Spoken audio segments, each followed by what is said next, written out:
Sejam bem-vindos à minha casa, meus irmãos. Levar o nosso pensamento a Deus, nosso Pai Criador, em agradecimento por tudo que o Pai tão bondosamente nos oferece. Agradecer muito particularmente essa oportunidade reencarnatória que nos concedeu, mais uma chance para que nós consigamos alcançar o grande objetivo da perfeição moral. Agradecer ao Mestre Jesus e aos bons amigos da espiritualidade a companhia e o aconselhamento, rogando se mantenham conosco, nos auxiliando, para que das leituras do dia de hoje nós consigamos extrair mais conhecimento, novas boas resoluções. Que a paz do Mestre Jesus inunde os corações dos nossos irmãos e que a luz do Mestre se derrame sobre o nosso ambiente de trabalho. Que assim seja. Retomando o nosso estudo, hoje nós iniciamos a parte terceira do Livro dos Espíritos, que tem por título Das Leis Morais. Essa parte terceira, ela é a base teórica sobre a qual foi desenvolvido o Evangelho segundo o Espiritismo. Ela está dividida em 12 capítulos, a saber, então, capítulo 1 da lei divina ou natural, capítulo 2 da lei de adoração, capítulo 3 da lei do trabalho, capítulo 4 da lei de reprodução, capítulo 5 da lei de conservação, capítulo 6 da lei de destruição, capítulo 7 da lei de sociedade, capítulo 8 da lei do progresso, capítulo 9 da lei de igualdade, capítulo 10 da lei de liberdade, capítulo 11 da lei de justiça, de amor e de caridade, e o capítulo 12 da perfeição moral. O primeiro capítulo, da lei divina ou natural, aborda os princípios gerais da lei divina e explica a estruturação dessa divisão que Kardec propôs, para o estudo, dividindo a lei divina em 10 tópicos. O último capítulo da perfeição moral, com o tema da perfeição moral, ele sintetiza, então, os fundamentos para que a gente alcance o nosso objetivo principal como espíritos filhos de Deus. Os 10 capítulos intermediários, então, são divisões que Kardec propôs, da lei divina, e estudam a lei divina segundo essa divisão em aspectos particulares, conforme ele propôs ao orientador espiritual. O nosso estudo vai ser conduzido como vínhamos conduzindo, a leitura do texto e a minha interpretação, sempre passível de crítica, de correção. E nós vamos fazer esse estudo de uma forma um pouco mais detida, usando mais textos auxiliares, mais ideias de fora, vamos dizer assim, porque precisamos aumentar a análise, já que esse tema é fundamental para que a gente consiga alcançar o nosso objetivo. Assim, já a título de introdução, eu vou ler um texto, que dá um auxílio muito bom ao entendimento do capítulo 1, fazendo uma ligação, esse texto faz uma ligação com o último estudo que nós procedemos, fechando a parte 2. É um estudo de filosofia acerca do pensamento de Santo Agostinho. E Santo Agostinho é uma figura muito importante, dentro da Igreja Católica. Ele viveu não muito tempo depois de Jesus, se nós considerarmos que estamos há 2000 anos, ele viveu ali entre o ano de 354, e com falecimento em, deixa eu ver aqui, 430. Um tempo relativamente curto, mas longínquo. E já naquele tempo, sem essa quantidade de informações que é a característica dos tempos modernos, né, com pouca informação, com poucas luzes do conhecimento, vamos dizer assim, ele já se destacou como um teólogo importante, um filósofo importante, tanto que foi reconhecido como doutor da igreja. Acerca, e Santo Agostinho é um tema à parte, né? Dá para estudar bastante a respeito dele. Acerca do pensamento de Santo Agostinho, né? A característica da vida dele é que a busca pela verdade o conduziu por diversos caminhos, né? Até que ele conseguisse, depois de muita insistência de sua mãe, retornar ao caminho da espiritualidade, vamos dizer assim, né? Esse texto ele está no Brasil Escola, eu achei no Brasil Escola, na parte de filosofia, é a Teoria da Iluminação Natural de Santo Agostinho. Então, se procurarem lá em Brasil Escola, uol.com, filosofia, Teoria e Iluminação Natural, Santo Agostinho, HTM, vão encontrar esse mesmo texto um pouco maior. Eu condensei e peguei só a parte que me interessava mesmo, que caracterizava bem o pensamento de Santo Agostinho naquilo que a gente vem estudando, né? Então, Teoria da Iluminação Natural, Santo Agostinho. Na sua busca pela verdade, Santo Agostinho transitou pelo maniqueísmo, que é uma doutrina persa que só admite dois polos, o bem e o mal, que estão em luta permanente. Depois entrou pelo hedonismo, que é uma doutrina que reconhece o prazer como bem supremo, finalidade e fundamento da vida moral, a busca do prazer. Depois enveredou pelo ceticismo, que é a doutrina segundo a qual o ser humano não pode atingir nenhuma certeza a respeito da verdade, para no fim se dedicar ao estudo do neoplatonismo, que é o que reorientou, né, o seu pensamento para a espiritualidade. Foi no neoplatonismo que Agostinho percebeu a existência das coisas incorpóreas, reorientando a sua busca em um sentido transcendente. Segundo a interpretação de Platão, o mal não existe enquanto entidade, só o bem, como uma ideia ontológica por excelência. O mal, diz o platonismo, né? O mal não é uma realidade, é um juízo e uma ação errôneos por ignorância. A partir desse conceito, Agostinho verificou que todas as coisas são boas, porque são obras de Deus, e que o mal é culpa da forma como utilizamos o livre-arbítrio. Mas ele verificou, né, que todos procuram a felicidade e o bem. Conclusão a que Sócrates também já tinha chegado. É natural do homem a busca da felicidade e do bem. Então estava posto o problema: como reconhecer o bem e a felicidade?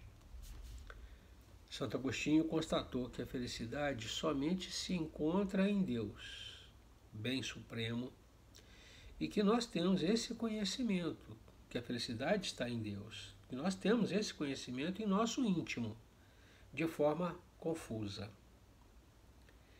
Desse modo, Agostinho estabeleceu uma ordem de perfeição, uma graduação ou distinção dos seres para alcançar esse conhecimento que nos levaria a uma vida bem-aventurada. O corpo é mortal, ele constatou, e a alma é seu princípio de vida. Essa distinção, né, que ele fez, essa graduação que ele fez, vai dos seres inanimados, né, passando pelos vegetais, animais, até o homem. Nós acabamos de estudar isso, né? Mas não termina no homem. Acima da razão, acima do homem, ainda há verdades que não dependem da subjetividade, pois suas leis são universais e necessárias. as matemáticas, a estética e a moral, né? As ciências, né? A filosofia da arte e a forma de apreender o mundo, e também a moral, que é a filosofia do comportamento, estão acima do homem, né? Só acima destas, né, as matemáticas, a estética e a moral, né, só acima destas está Deus, que as cria, ordena e possibilita o seu conhecimento, que deve ser buscado na interiorização do homem. Nessa ordem que Santo Agostinho estabeleceu, e por um processo de interiorização e busca, pode-se encontrar essas verdades, porque Agostinho admite que Deus as ilumina, a teoria da iluminação natural, que Deus as ilumina, estando elas já anteriormente em nosso espírito. A doutrina da iluminação divina, segundo ele, caracteriza-se por uma luz que não é material e que se atinge quando do encontro com o conhecimento da verdade, para que o homem possa ter uma vida feliz e bem-aventurada. O lembrar-se disso, lembrar daquilo que já existe em nós de forma confusa, conforme ele admite, o lembrar-se disso, isto é, recordar-se de um conhecimento prévio que já está impresso em nós, é o que ele, filósofo teólogo, denominou rememoração de Deus. E é, na síntese, uma herança, né? É uma reminiscência também, né? Da teoria, é uma herança da teoria da reminiscência platônica. Muito bem. O texto em si, que eu li para vocês, ele mostra o lado de alguém que viveu logo depois do Cristo, 300 anos depois ali, né? E que tinha a iluminação suficiente para descortinar, né? Corpo e alma, para descortinar que existiam coisas que excediam os sentidos, né? Vamos lembrar, ele iniciou-se, né, pelo entendimento de que, dentro do maniqueísmo, de que era tudo polarizado, ou era bem ou era mal, para alcançar alguma coisa bem mais profunda, né, que seria a inexistência do mal, né, e a concretude, vamos chamar assim, do bem, a existência do bem, né, e entender que aquilo que se desviava do bem, né, passava necessariamente por erros oriundos da ignorância e do exercício equivocado do livre-arbítrio. Quer dizer, uma caminhada muito longa entre certo e errado, e alguns talvez, alguns pode ser, né, algumas questões intermediárias que ele não admitia, né?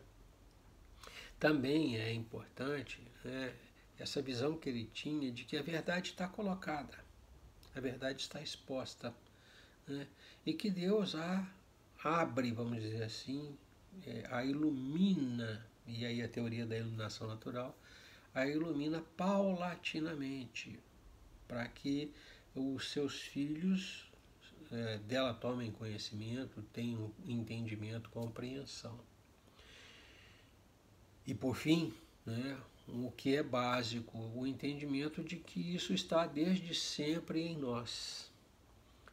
Então, a verdade, o que é certo, o que é errado, isso está em nós, né, porque foi gravado por Deus, né, e somente ao longo do tempo a gente vai se relembrando, se recordando, né, desta realidade.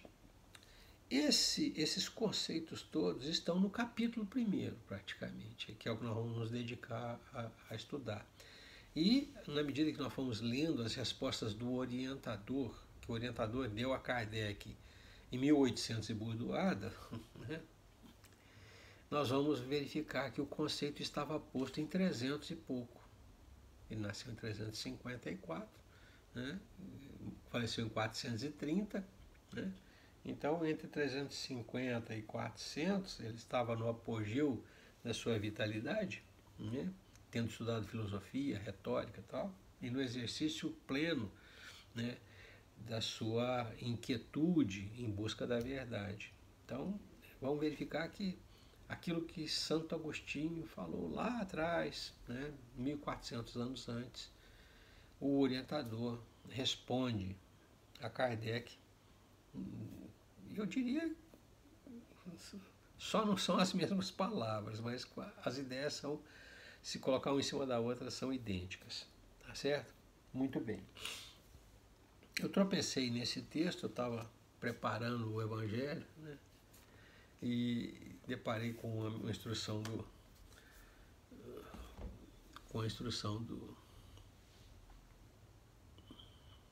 não me lembro agora,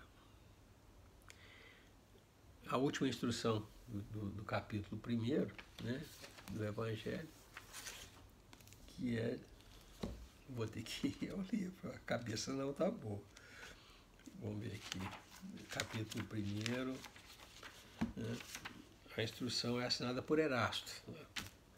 A instrução é assinada por Erasto e ele faz menção a Santo Agostinho, e eu fui tentar entender o que o Erasto estava dizendo e me deparei com esse texto, que é o pensamento de Santo Agostinho, que fecha ipsis literis com o estudo das leis morais, né?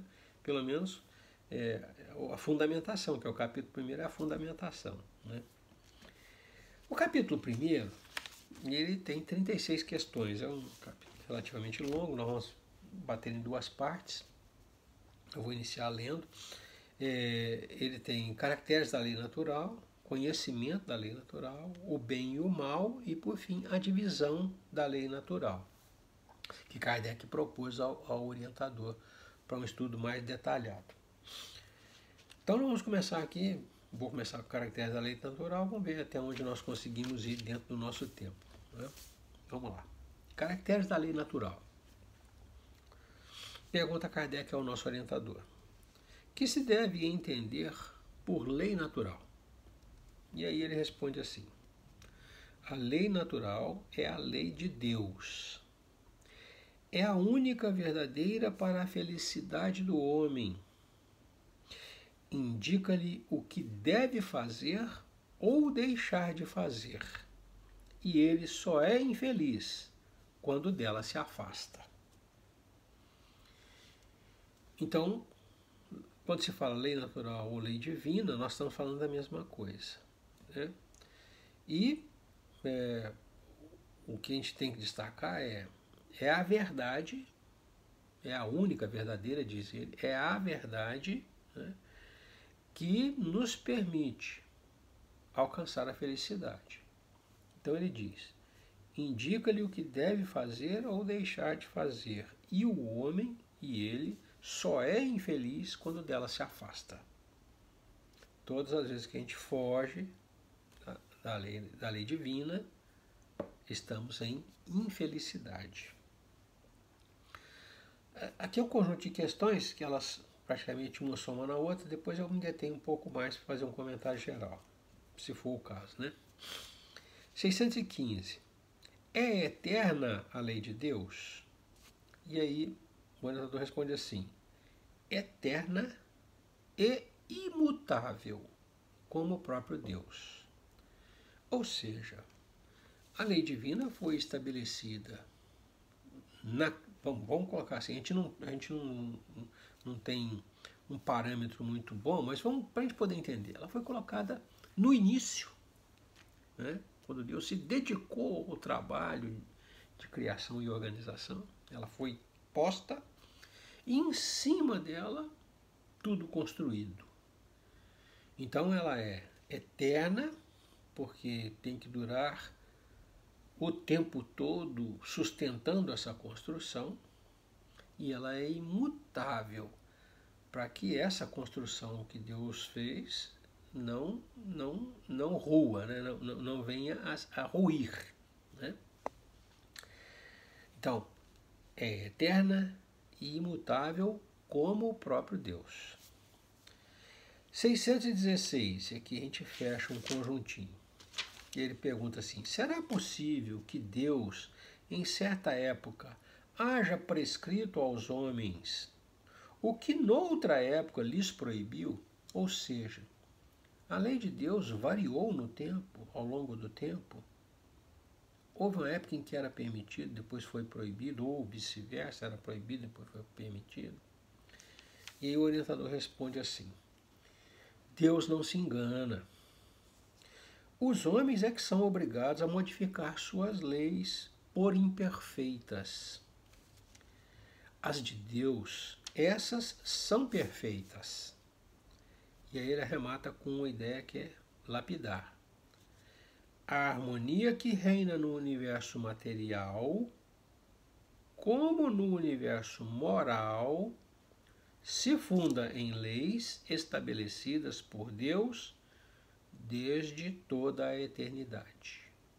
E aqui a gente fecha a ideia. A harmonia que reina no universo material, como no universo moral, se funda em leis estabelecidas por Deus desde a eternidade.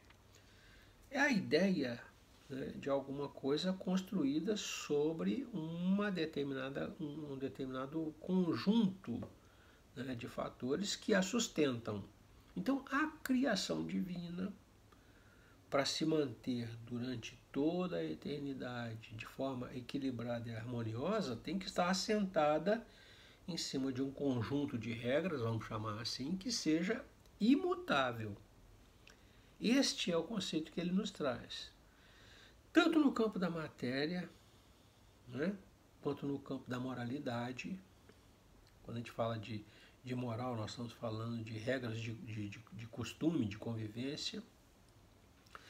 O que Deus criou é imutável e eterno. Está aí posto desde sempre. O que ele sugere é o seguinte: o homem, por não entender as coisas, cria sistemas, cria mecanismos, né, que, por não estarem assentados perfeitamente sobre a lei de Deus, acabam tendo que ser modificados.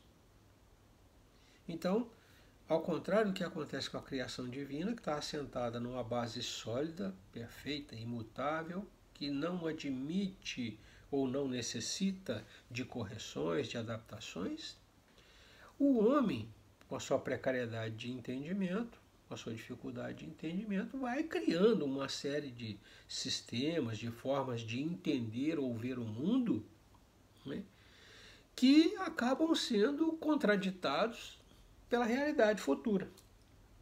Vamos por um exemplo muito simples. O entendimento que nós temos hoje de matéria, de elemento material, é muito diversa do tempo de Lavoisier, que é um nome famoso, né, na história da ciência. Né? A teoria do nada se cria, tudo se transforma, que é de Lavoisier, né, é a ideia que nós temos hoje muito expandida dentro do espiritismo. Né? Existe um elemento fundamental que é a base da criação de todos os elementos. Nada se cria, tudo se transforma. Lavoisier indicou assim. Nós no espiritismo agora mesmo estávamos estudando, né, o fluido cósmico universal. Né?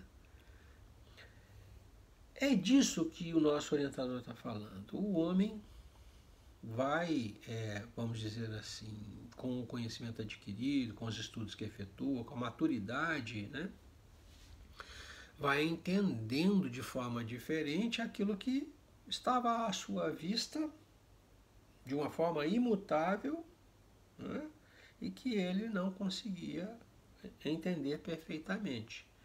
Hoje ele entende de uma maneira, amanhã com novas luzes ele entende de uma maneira diferente. É isso que o nosso orientador coloca. A harmonia que reina no universo material e no moral se funda em leis estabelecidas por Deus desde a eternidade. Questão 617. Kardec pergunta: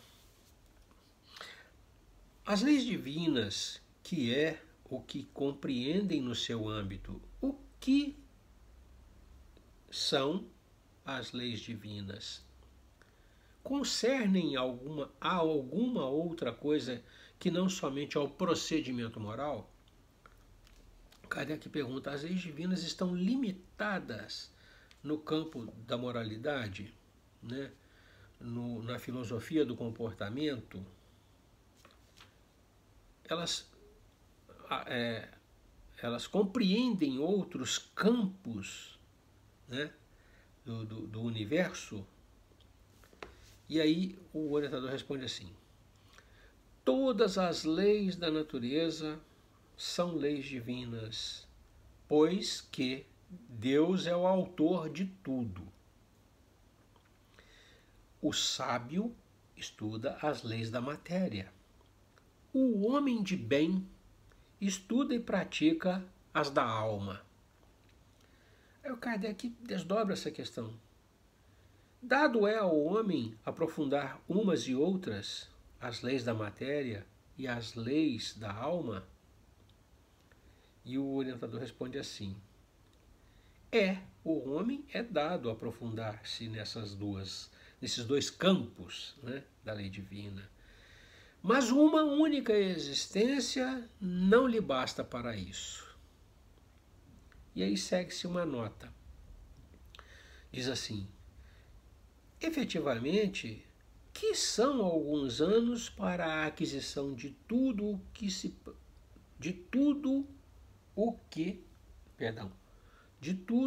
o de que precisa o ser, a fim de se considerar perfeito, embora apenas se tenha em conta a distância que vai do selvagem ao homem civilizado. Insuficiente seria, para tanto, a existência mais longa que se possa imaginar. Ainda com mais forte razão o será quando existência curta, como é para a maior parte dos homens. Entre as leis divinas, umas regulam o movimento e as relações da matéria bruta. As leis físicas, cujo estudo pertence ao domínio da ciência. As outras dizem respeito especialmente ao homem, considerado em si mesmo e nas suas relações com Deus e com seus semelhantes. Contém as regras da vida do corpo, bem como as da vida da alma. São as leis morais. Na 617, né, a pergunta de Kardec: olha, o que atinge, o que compreende, o que alcança a lei de Deus? Né? O que Deus regulou, afinal de contas? E aí o orientador responde: Deus regulou tudo. Todas as leis da natureza são leis divinas, pois que foi Deus que criou tudo. E aí ele diz: olha, o homem sábio, o homem inteligente, o homem de gênio, como nós dizemos, né, estuda as leis da matéria. O homem de bem, o homem moralizado, o homem preocupado com a ética, estuda as leis da alma. O ideal é que o homem seja sábio e ético, né, para que estude as duas leis. Esse acho que é o extrato da coisa. Então, nenhum dos campos é tão importante que o outro deva ser passado para segundo plano, né? E eu diria mais ainda, né, os que prevalecem, né, os que acabam por nos conduzir a Deus, são os do campo da moralidade, né? Porque se a gente voltar à primeira questão, a gente vai ver que o que fazer ou deixar de fazer, né, é a filosofia do costume. é a identificação de bem e mal, né? Então, isso é o que nos aproxima de Deus.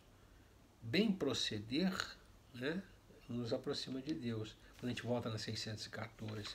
Então, aqui nesse estágio que ele diz, olha, Deus regulou tudo. Absolutamente tudo. Ele criou tudo. Então, ele regulou tudo. Né? Os que se interessam pela ciência estudam a matéria. Os que se interessam pela alma, pelo espírito, né, estudam as leis morais. Né?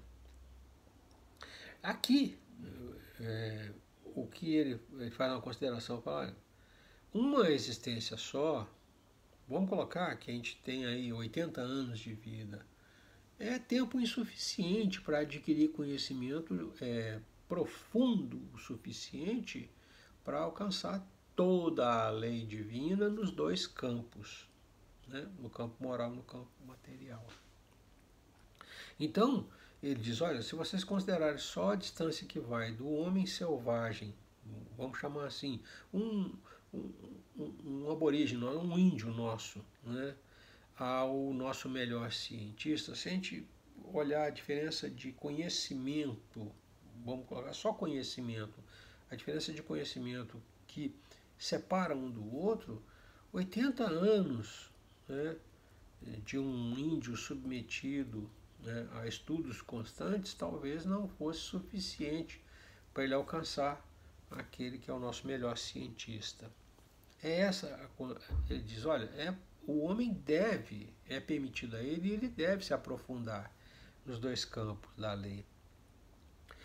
Mas uma existência só é pouca. Vocês precisam de mais encarnações para poder, através das diversas experiências, alcançar todo o conhecimento.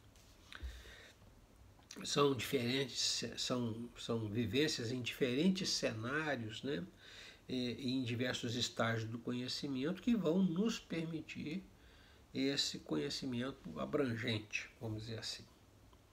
E a última questão aqui desse tópico, né, que é o primeiro tópico, que é caracteres da lei natural, questão 618, Kardec pergunta: são as mesmas para todos os mundos as leis divinas? A lei divina, ela, vamos dizer assim, é a mesma para todos os mundos? E aí o Espírito responde assim: a razão está a dizer que devem ser apropriadas à natureza de cada mundo e adequadas ao grau de progresso dos seres que os habitam. Aqui pode ficar o entendimento de que a lei divina é assim para a Terra e assado para Marte. Eu acho que o entendimento a lei é a mesma para a Terra e para Marte. Mas cada um dos mundos, vamos colocar assim, tem consequências diversas. Vamos pegar um aspecto somente, para a gente tentar esmiuçar essa linha de raciocínio minha. Vamos pegar a gravidade. Né? A gravidade é a força, né, que nos mantém com os pés na Terra. Se ela não existisse, nós estaríamos flutuando, né, por mais pesados que fôssemos. A gravidade, ela está relacionada diretamente à massa dos corpos. Então, a Terra tem uma massa, meu corpo tem uma massa, né? A Terra, que tem uma massa maior, atrai o meu corpo, que tem uma massa menor, com uma determinada intensidade, vamos dizer assim. Se um outro planeta tem muito mais massa e eu estivesse lá, eu seria atraído com mais intensidade. Então, eu acho que nessa direção nós temos que entender. A lei de gravidade é única, porque, afinal de contas, ela regula o equilíbrio dos sistemas. O sistema solar só fica equilibrado, os planetas ficam na posição que estão, porque existe uma relação entre as massas dos planetas, a distância que existe entre eles. Então, Newton, quando falou de gravitação universal, né? Newton, Kepler, falou de gravitação universal, estabeleceu que existia uma relação entre as massas, a distância que existia entre elas, né? E estabelecendo um certo equilíbrio. Os corpos se manteriam naquelas posições, observado esse equilíbrio. É disso que nós estamos falando. Essa lei ela é imutável, porque ela garante que o sistema solar se mantenha quieto. Senão Marte ia para onde bem entendesse, Mercúrio caía para o Sol. Né? É esse o raciocínio que nós temos que ter. A lei é única, mas em cada lugar a consequência é diversa. Isso no campo físico é fácil de entender. No campo da moralidade nós já vimos também. Existe uma determinada regra de conduta. Espíritos mais avançados, né, a compreendem e a executam melhor do que espíritos mais atrasados. Então, mas a regra é diferente? Não. A regra é única. A regra de convivência é única. Quem está mais avançado moralmente executa essa regra de uma maneira melhor. Quem está mais atrasado moralmente falando executa essa regra de uma maneira pior. Então, quando ele fala, devem ser apropriadas à natureza de cada mundo e adequadas ao grau de progresso dos seres que os habitam, ele não está falando de uma mudança na lei. A lei é a mesma. Ele está falando de uma consequência diferente em cada mundo. A gravidade em cada mundo atua com uma força diferente. A convivência em cada mundo é realizada de uma forma diferente. E essa diferença está na natureza do mundo ou na natureza das criaturas que o habitam. É disso que ele fala. Mas a lei é única, a lei é imutável, a lei é eterna e regula esse equilíbrio, né, na criação de Deus. Mas em cada lugar a gente vai vislumbrar a consequência da aplicação da lei de uma maneira diferente. Essa constatação que a gente faz é em consequência dos elementos que constituem aquele globo ou do grau de progresso dos indivíduos que habitam aquele globo. Seria esse o raciocínio. Tá? Vamos entrar então no segundo tema, que é o conhecimento da lei natural. E aí vai muito na direção daquela teoria da iluminação natural de Santo Agostinho. Né? Ele pergunta assim, Kardec pergunta, a todos os homens, conhecimento da lei natural, a todos os homens, 619, a todos os homens, facultou Deus os meios de conhecerem a sua lei. Deus deu a todos os que criou a capacidade, a possibilidade, a oportunidade de conhecer a sua lei? E aí o orientador responde assim, todos podem conhecê-la, mas nem todos a compreendem. Os homens de bem e os que se decidem a investigá-la são os que melhor a compreendem. Todos, entretanto, a compreenderão um dia, porquanto forçoso é que o progresso se efetue. E aí tem uma nota. A justiça das encarnações, a justiça das diversas encarnações do homem é uma consequência desse princípio, pois que em cada nova existência sua inteligência se acha mais desenvolvida e ele compreende melhor o que é o bem e o que é o mal. Se numa só existência tudo lhe devesse ficar ultimado, qual seria a sorte de tantos milhões de seres que morrem todos os dias no embrutecimento da selvageria ou nas trevas da ignorância, sem que deles tenha dependido o se instruírem? Aqui, na questão 619, o que o Espírito coloca é assim, é, a regra, a lei, a norma está aí, é eterno, é imutável e não está escondido. A questão que ele fez é, todos os seres criados por Deus podem ter acesso, podem conhecer essa lei, essa norma, essa regra? Ele diz sim, todos. Nós tropeçamos nela, vamos dizer assim, né? Agora, o entendimento da regra só com o tempo. Vamos para um exemplo. Voltando à gravidade, a lei da gravidade. Agora não gravitação universal, mas a gravidade, né? que atua sobre nós. Só com Newton nós entendemos por que a maçã cai da árvore. Por que a terra que tem uma massa maior atrai a maçã que tem uma massa menor? Né?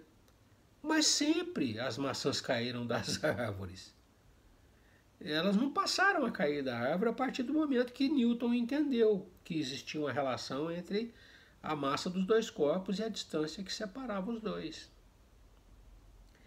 É disso que ele está falando. Ele diz, todos podem conhecê-la, porque ela está aí, colocada à sua vista, mas nem todos a compreendem, porque isso passa pelo intelecto, pelo acúmulo das experiências, pelo acúmulo do conhecimento, pelo acúmulo do desenvolvimento moral. Né? Ele diz, os homens de bem e os que se decidem a investigá-la são os que a melhor compreendem. São os que melhor a compreendem. Todos, entretanto, a compreenderão um dia, porquanto forçoso é que o progresso se efetue. Nós estamos todos em níveis diferentes de entendimento e de compreensão. A carga de conhecimento, a carga de vivência é diferente entre nós. A carga de aproveitamento que cada um de nós tem dessas experiências, desses conhecimentos, também é diferente. Muita gente sabe uma determinada regra matemática e não sabe aplicá-la a um caso prático do dia a dia, por exemplo. Né? Um exemplo bem simples. A gente estuda lá na escola as regras da matemática e tal, e aí, quando se defronta com um problema, a regra está na cabeça e a gente não sabe como é que usa. Então, eu estou falando disso. As pessoas, às vezes, têm conhecimento, têm dificuldade de aplicar, ou às vezes a pessoa tem o conhecimento ou não tem o conhecimento, né? Então, esses diversos estágios caracterizam o entendimento diferente daquilo que está colocado à nossa frente. O que nada sabe, olha para a maçã que cai e pronto. Caiu, estava no alto, caiu. O que estudou entende, né, que existe uma força que atrai. Né? É disso que ele está falando. Agora ele diz assim, mas haverá um momento em que todos conhecerão, porque a perfeição é o objetivo de todos. Então, um vai chegar mais cedo, o outro vai chegar mais tarde, mas todos chegarão. Os homens de bem e os que se decidem investigá-la são os que melhor a compreendem, ou seja, aqueles que se aceleram mais no processo para alcançar o conhecimento, o domínio da verdade. Todos, entretanto, a compreenderão um dia, porquanto é forçoso que o progresso se efetue. São 44 minutos, eu vou parar aqui. Nosso compromisso não é com convencer o tema rapidamente, mas com extrair dele o máximo que a gente consiga entender. Na semana que vem a gente volta aqui a partir da questão 620. Daqui que nós estudamos, eu acho que fica para nós muito claro, né, que o conceito que Santo Agostinho colocou de que com o tempo, com a vivência, né, ele diz, Deus permite que se ilumine o conhecimento com o tempo, com a vivência, cada um de nós vai entendendo o que sempre esteve à nossa frente de uma maneira diferente, né? O homem avança na medida em que vai compreendendo o conjunto da criação, vai juntando as informações que estão esparsas, né, sem conexão, vai juntando aquilo tudo e construindo um grande conhecimento geral global, né? Então, da lei de Deus, né, o que fica para nós aqui até agora, né, são esses conceitos firmados: a eternidade, a imutabilidade, né? E da nossa parte a necessidade de tempo e vivência para poder compreender melhor e compreender na íntegra aquilo que nos cerca. 45 minutos, nós encerramos essa primeira leitura, né? Agradecidos ao Mestre Jesus e aos bons amigos da espiritualidade pela companhia, pelas luzes que deitaram sobre nós, nos permitindo visão melhor, mais clara. Rogamos ao Mestre que se mantenha assim do nosso lado, nos iluminando e nos infundindo muita energia, muita força moral, para que nós consigamos, enfim, agir conforme a lei de Deus. Paz e luz é o que eu desejo aos meus irmãos. Deus os abençoe. Até a próxima.